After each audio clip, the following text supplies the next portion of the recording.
তথ্য সংকটের কারণে আমাদের তেল কত মজুদ আছে আজকেও শুনলাম 2 মাস মজুদ আছে, কিন্তু বাস্তবতার সাথে যখন মেলে না তখন মানুষের মধ্যে হতাশা তৈরি হয়, আস্থাহীনতার সংকট ঘটে।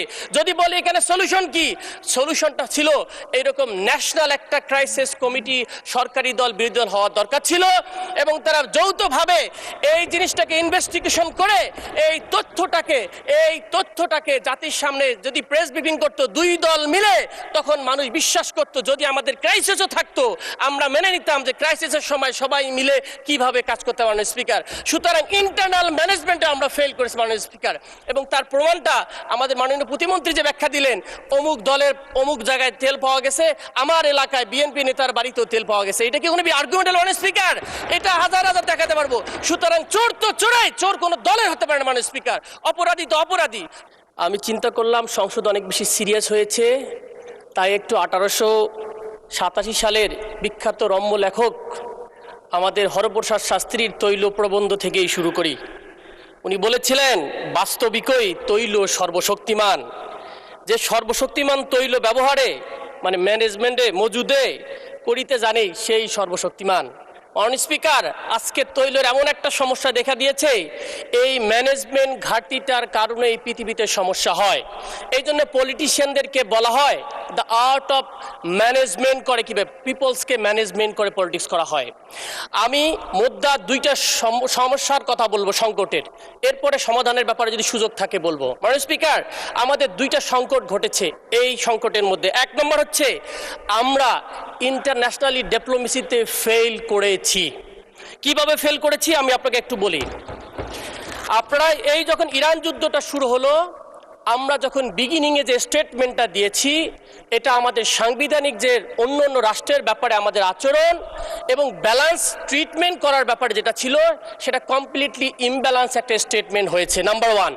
2 নম্বর, যারা আন্তর্জাতিক সম্পর্কে মিনিমাম পড়াশোনা করে তাদের একটা রিয়ালিজম থিওরি নামে একটা থিওরি আছে।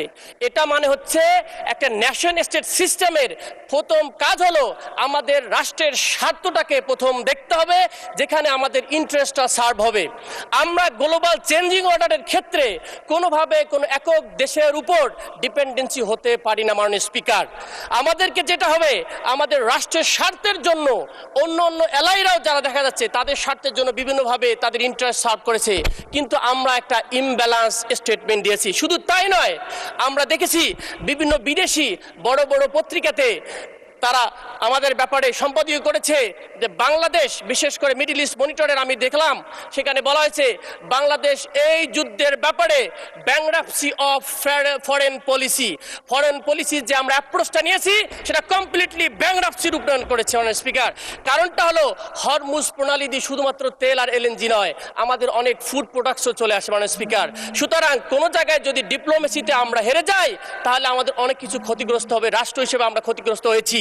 এবং আমরা সর্বশেষ ইরানি অ্যাম্বাসেডরের বক্তব্য থেকে স্পষ্ট বার্তা বুঝতে পারি, উনি বলেছেন আমরা ব্রাদারলি 6টা রাষ্ট্রের ব্যাপারে খুবই পজিটিভ ছিলাম, কিন্তু আমরা কষ্ট পেয়েছি।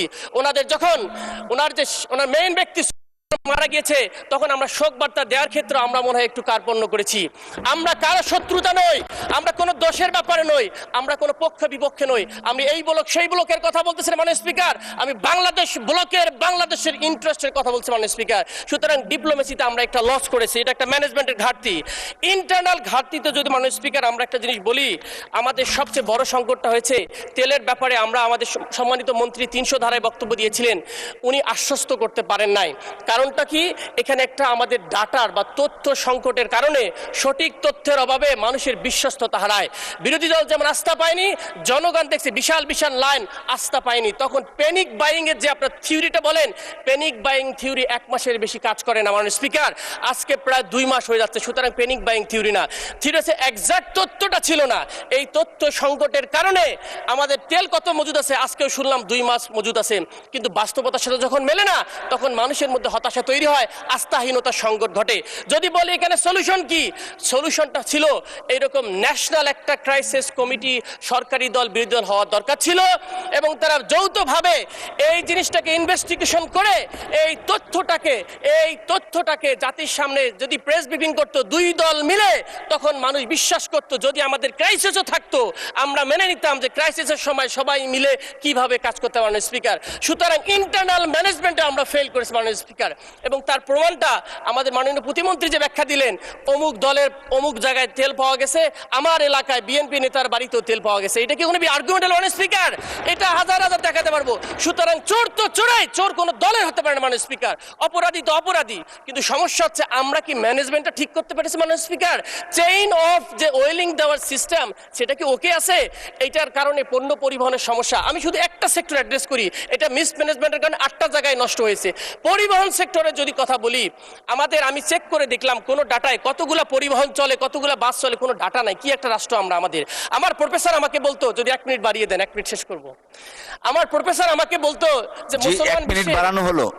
মুসলমান বিশ্বে কোনোদিনও রিসার্চ কাজ করে না। বলে কেন কাজ করে না? কারণ তোমাদের জনসংখ্যার ক্যালকুলেশন ঠিক নাই। যদি স্যাম্পল সাইজ ঠিক না থাকে তার রিসার্চের ফল ঠিক আসে না। আমাদের কয়টা পরিবহন আছে, কয়টা কি আছে সেটা আমরা জানি না মাননীয় স্পিকার। এই জন্য এক্সাক্ট পলিসি নিতে গেলেও পলিসিগুলো আমাদের ফাংশন করে মাননীয় স্পিকার।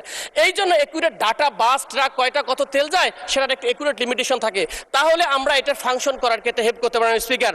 সুতরাং তথ্য ঘাটতিটা আমাদের দূর করতে হবে, আস্থায় নিয়ে আসতে হবে। এবং আমরা বিভিন্ন জায়গায় তথ্য দেখছি অকটেনের নাকি অনেক উপচে পড়া সম্ভাবনা রয়েছে। এর মধ্যে দেখলাম সুপার পেট্রো, মেঘনা এমডি নিজেই সাক্ষাৎকার দিয়ে বলতেছে আমাদের তেল আছে, সরকার নিচ্ছে না, আর আমরা বলতেছি তেল পাচ্ছি না। আসলে বাস্তবতাটা কোনটা সেটা এখন পর্যন্ত ক্লিয়ার যদি হইতে পারতাম তাহলে মনে হয় আমাদের জন্য সুবিধা হইতো। বিপিসি গত বছর 52,000 কোটি টাকা 11 বছরে লাভ করেছে, আর বলতেছে আমাদের 36,000 টাকা ঘাটতি দিতে হবে। অনেক স্পিকার, এত দাম বাড়াইলে আমাদের রাষ্ট্রের মানুষের তো নাবিশ্বাস হয়ে যাবে। সব মিলে যদি বলতে চাই, আমাদেরকে যদি সব মিলে একত্রিত কাজ করতে হয়, একটা ওয়েল ভিশন ডেকোরেটেড ম্যানেজমেন্ট, দুইটাকে ঠিক করতে হবে। সবাই মিলে বসে যেখানে ফেইলিওর হচ্ছে সেখানে অ্যাড্রেস করতে হবে। জি, ধন্যবাদ মাননীয় সদস্য।